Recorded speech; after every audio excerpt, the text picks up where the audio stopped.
Salam alaikum wa rahmatullah. Voici une deuxième vidéo sur les suites de cochers. On va voir comment démontrer que UN n'est pas de cocher. Alors on va tout d'abord écrire c'est quoi UN est une suite de cochers. UN est de cocher signifie quoi? Quel que soit epsilon positif, il existe n epsilon appartenant à n, quel que soit m n dans n, si m est plus grand que n epsilon et n est plus grand que n epsilon, alors on aura um moins un plus petit que epsilon. Bon, inférieur, inférieur, égal, comme vous voulez. Même ici, on peut faire supérieur égal. Alors, pour démontrer que un n'est pas coché, eh bien, il faut écrire la négation. Un n'est pas de cocher. Donc, on va essayer d'écrire la négation. Donc, on a, quel que soit epsilon positif, ça devient, il existe epsilon positif.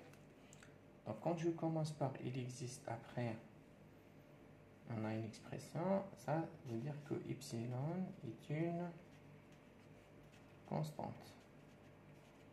On a, il existe epsilon. Là, on a, qu'est-ce que vous avez? On a, quel que soit, il existe un epsilon. Donc, elle devient, quel que soit, n dans n. Et là, on ne va pas écrire n epsilon parce qu'il ne dépend plus de epsilon. Il existe pour tout epsilon. Après, on a il existe m et n dans n. Comme on a quel que soit n, il existe petit m, petit n, alors le m et n vont dépendre de grand m. Ce m va dépendre de grand n. Et aussi, n va dépendre de grand n. On peut mettre un indice ici, grand n. Après, on a une implication. Regardez, on a une implication. Ça implique ça. Comment faire la négation d'une implication? On a P implique Q. Sa négation, c'est quoi? C'est P et Q bar. Donc, on va faire la négation. Ça, c'est P. Ça, c'est P. Et là, on a Q. Donc, on obtient P et Q bar. M supérieur ou égal à grand N. Et n supérieur ou égal à grand N. Et la négation de ça, ça devient um moins un plus grand que epsilon. Alors, pour démontrer qu'une suite est de cocher, qu'est-ce qu'il faut faire? Il faut trouver un epsilon positif. Là, il faut trouver un epsilon positif. Tel que pour toute n, on a m et n. Donc, m et n vont dépendre de n. On peut écrire m indice n et n indice n. Tel que si m et n supérieur à n, on aura la distance entre m et n plus grande que epsilon. On va essayer de faire un exemple pour voir comment montrer qu'une suite n'est pas de cocher. Le premier exemple, ça a été fait par Cauchy. C'est de démontrer que la série harmonique ne converge pas, c'est-à-dire n'est pas de cocher. La série harmonique Hn, c'est quoi? C'est la somme k égale à 1 jusqu'à n, 1 sur k. Bon, quand on fait n tend vers l'infini, ça devient une série. Donc on veut calculer la limite de Hn. La limite de Hn, quand n tend vers l'infini, elle est égale à quoi? On a déjà vu dans une autre vidéo qu'elle est croissante. On a montré par la méthode de Horst qu'elle est, par les minorations qui a été faites, qu'elle tend vers plus l'infini. On a vu aussi que h de n, c'est ça ce qu'il a remarqué. Cauchy a remarqué que h de n moins hn est supérieur à 1,5. On va essayer de procéder de la même façon pour voir. Donc le epsilon, ça va être 1,5. Alors, comment on va faire? On va essayer de majorer, on va essayer, pardon, de minorer hm moins hn. Et m et n vont dépendre de n. Donc Donc, soit on va considérer Nn, ici Nn positif, soit n appartenant à n, un nombre naturel. On va chercher m, n et epsilon. Alors, d'abord on va calculer um moins un. Tout le temps on suppose que m supérieur à n. On peut même mettre dans la définition. C'est quoi? C'est la somme de k égale à 1 jusqu'à m, 1 sur k, moins la somme de k égale à 1 jusqu'à n, 1 sur k. Et c'est égal à quoi? C'est égal à la somme de k égale à 1 jusqu'à n plus 1, jusqu'à n plutôt, 1 sur k, plus la somme de k égale à n plus 1 jusqu'à m, 1 sur k, moins la somme de k égale à 1 jusqu'à n, 1 sur k. Donc, les deux sommes se simplifient, il ne reste que la valeur absolue de la somme k égale à n plus 1 jusqu'à m, 1 sur k. Là, on peut enlever la valeur absolue, même ici, parce que m est plus grand que n. Donc, um moins n est positif, parce que la suite est croissante. On peut l'écrire sans valeur absolue. C'est k égale à n plus 1 jusqu'à m, 1 sur k. Alors, ça c'est quoi? C'est 1 sur n plus 1 plus 1 sur n plus 2 jusqu'à 1 sur m. Là, on a une somme des fractions. Regardez, n plus 1, ensuite n plus 2. Donc, plus qu'on avance, le dénominateur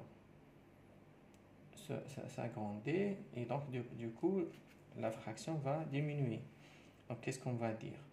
La plus petite fraction ici, c'est 1 sur m, c'est la dernière fraction. Donc, celle-là,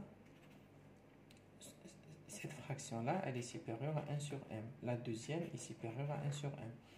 Toutes les fractions sont supérieures ou égales à 1 sur m. Donc 1 sur m plus 1 sur m plus 1 sur m, ainsi de suite. Ils sont tous supérieurs à 1 sur m. On a combien de 1 sur m? On a m moins n fois. C'est m moins n multiplié par 1 sur m. Alors je reprends. On a démontré que um moins un plus grand,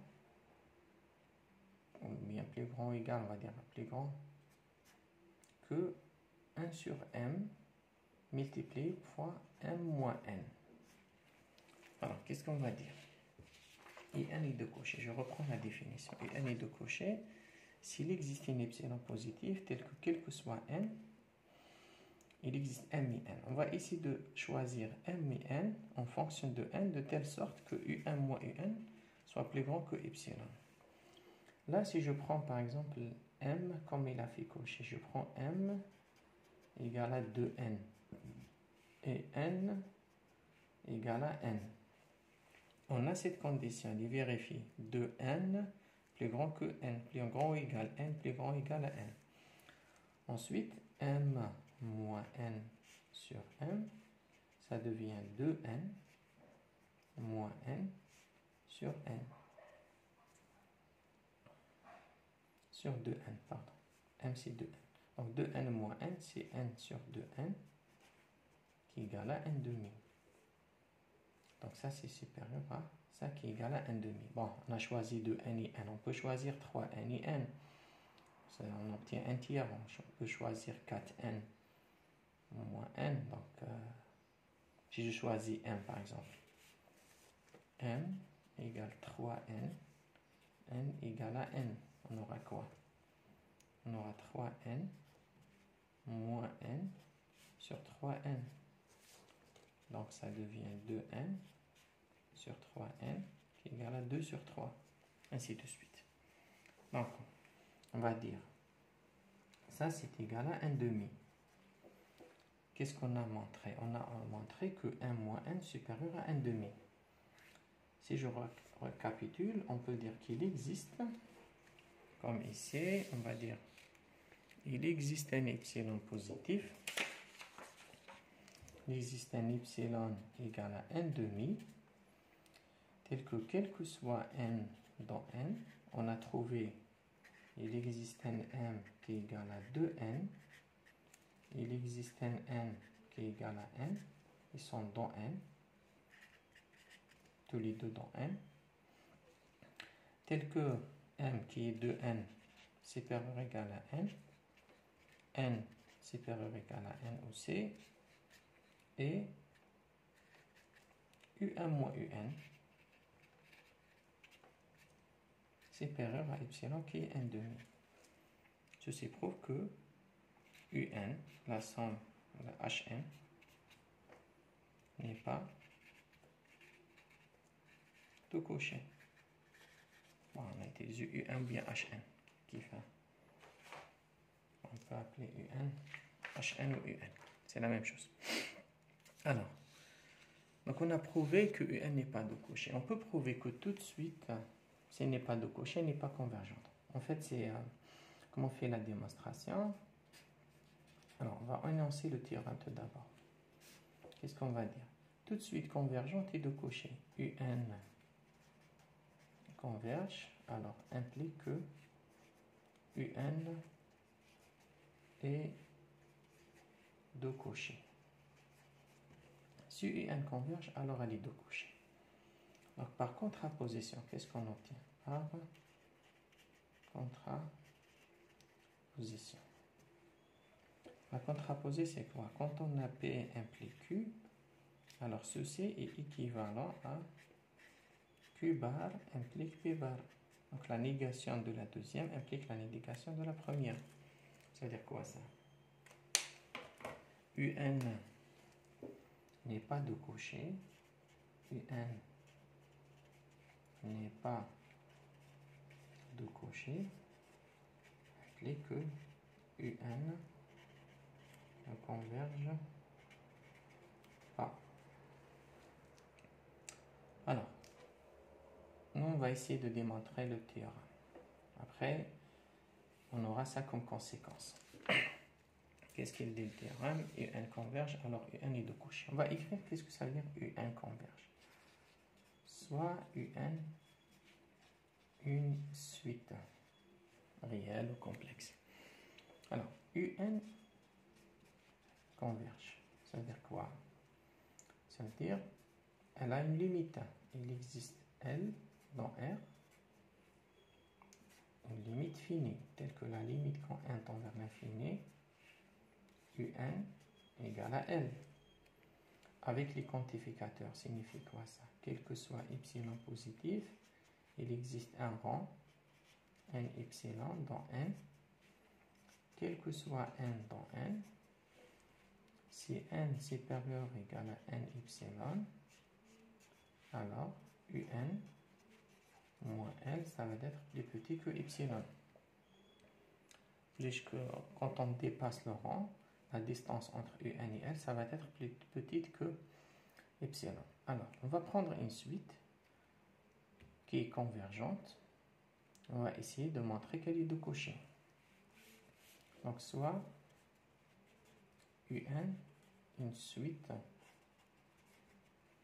convergente. Donc, comme elle est convergente, je peux prendre un epsilon positif.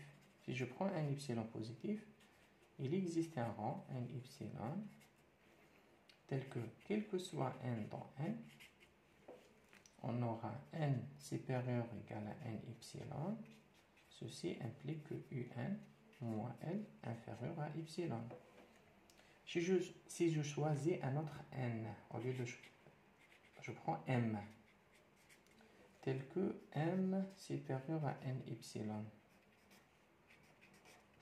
Qu'est-ce qu'on aura? On aura aussi um moins L inférieur à epsilon.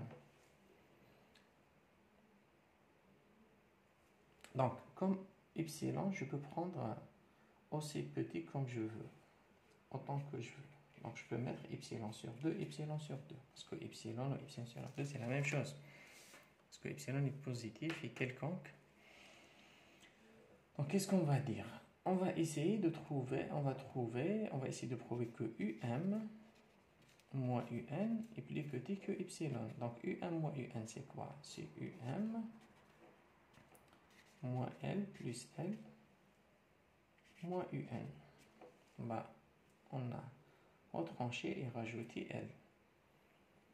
Alors, on peut utiliser l'inégalité triangulaire x plus y, c'est inférieur ou égal la valeur absolue de x plus la valeur absolue de y. Alors, si on met les parenthèses ici, comme ça, on aura ça x et y. Donc, ceci inférieur à quoi? La valeur absolue de UM moins L plus la valeur absolue de L moins UN. Et la valeur absolue de x, c'est la même chose que la valeur absolue de moins x. Donc, ceci est égal UM moins L plus UN moins L. C'est la même chose. Alors, on a UN moins L plus petit que epsilon sur 2. Ceci est plus petit que epsilon sur 2 et ceci est plus petit que epsilon sur 2. Donc, la somme est plus petit que epsilon. Qu'est-ce qu'on a prouvé? On a prouvé qu'il existe un rang, n epsilon, pour le même rang. On a choisi m et n, plus grand que n epsilon. On a trouvé que un moins un est plus petit que epsilon. Donc un est deux couchés. Ceci prouve que toute suite convergente est deux couchés. Par contraposition, on a un n'est pas deux couchés, alors elle ne converge pas. Donc le Hn, ou bien qu'on appelait un aussi, k égale à 1 jusqu'à n, 1 sur k la somme de cette série, de cette suite. Comme Hn n'est pas de coucher, alors Hn ne converge pas. Bon, on peut deviner la limite parce que Hn est croissante.